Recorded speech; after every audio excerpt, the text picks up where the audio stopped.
సింహాద్రి శ్రీనివాసరావు నిర్వహణలో పదకవిత పితామహులు శ్రీమాన్ తాళ్లపాక అన్నమాచార్యుల వారి 522వ వర్ధంతి కార్యక్రమం ఈ రోజు ఉదయం స్థానిక బలగలో గల హరే రామ మందిరంలో జరిగింది.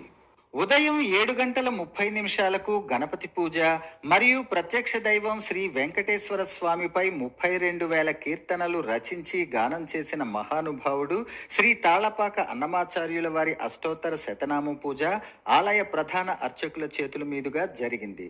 సుమారు 25 మంది కళాకారులతో అన్నమాచార్య సంకీర్తన కార్యక్రమం జరిగింది.